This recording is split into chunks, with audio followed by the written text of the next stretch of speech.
True Haunting is a new documentary series from James Wan. So today, let's see if it's worth your time. Acclaimed master of horror James Wan brings his chilling cinematic vision to real supernatural stories. True Haunting is a new 5-episode documentary series. James Wan serves as an executive producer for this series. This is based on real supernatural stories. There is 2 of them amongst these 5 episodes. The first one, Eerie Hall, is directed by Neil Rawls and has 3 episodes. And the second one, This House Murdered Me, is directed by Luke Watson and serves as 2 episodes. What's interesting about this documentary series is that you do have the people that were involved with these supernatural stories, Eerie Hall and This House Murdered Me, the people that were actually involved in it and how people didn't believe them and how it truly affected their lives. And there's more reenactments than interviews, and it feels like a horror film within itself.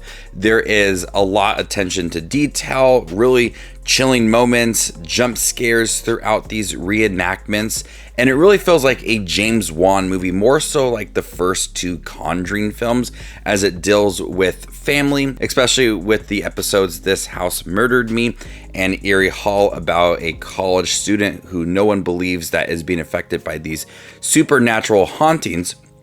There is much more reenactments, and when it comes to the interviews, it's really emotional. Like, there is a lot of personal touches to those interviews where you really do feel that they were haunted and it really affected their lives. Especially This House Murdered Me, with this young boy that was being haunted, and we see him being interviewed now as an adult, and there's a lot of moments of just pure emotion when it comes to these interviews, that they have to stop some of these interviews, allow for them to calm themselves down.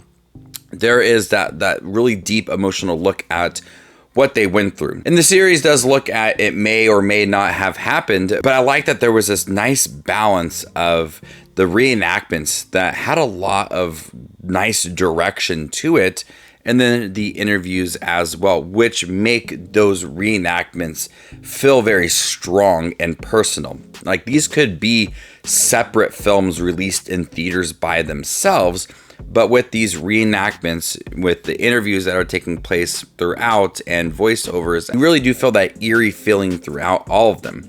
Eerie Hall gets 3 episodes, and This House Murdered Me only gets 2 episodes. I do think that both are very strong. I think the second story, This House Murdered Me, has much more of a urgent feel to it and a more sinister vibe with it, but Eerie Hall was able to capture a very chilling atmosphere within it. Both of them have strong aspects to it. Wish it would have had a nice balance to it, where the first one got 3 and the second one only got 2 episodes. Balancing it out would have been fair in my opinion, but there are things I liked about both of them. The first one, Eerie Hall, you brought like these college students together, and so you had more interviews throughout those first 3 episodes, and people not believing him. And I like that these 3 episodes dived into how it could affect relationships and friendships, and wanting to hold all that in and not wanting it to be public because people may make fun of you or not believe you, and then you're outcasted. And with the interviews and the reenactments, it dives into that all. And I think that was a nice touch to those episodes of how it affected these friendships right after everything had happened, and it wasn't the same. And it not only haunted his life, but everybody around him and relationships as well. And I thought that was a very personal touch to those 3 episodes.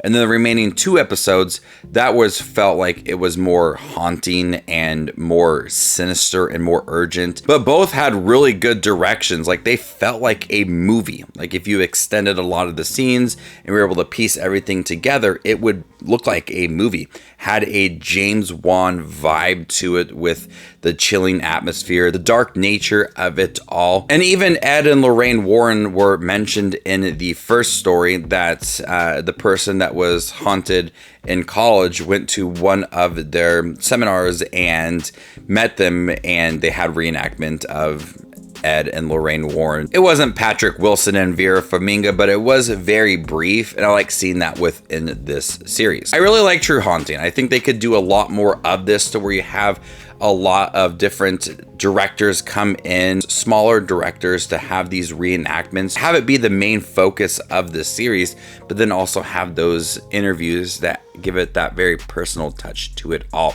So I like that these reenactments felt like a movie within itself. You had a score, and you had direction, and it had haunting moments and good performances along the way. And it was all very brief, but with those interviews overlapping everything, it gave it that very personal touch to it all. I like True Haunting.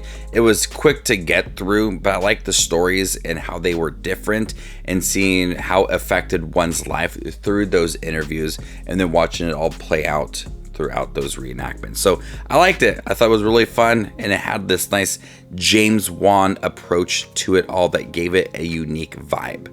I'm gonna go ahead and give True Haunting a B. Thank you guys for checking my review for True Haunting, the new Netflix documentary series. Have you guys seen it by chance? What'd you think about it? Let me know in the comment section down below, and stay tuned for more up and coming content like this. My name is Just Watches Movies, and you guys stay classy, YouTube.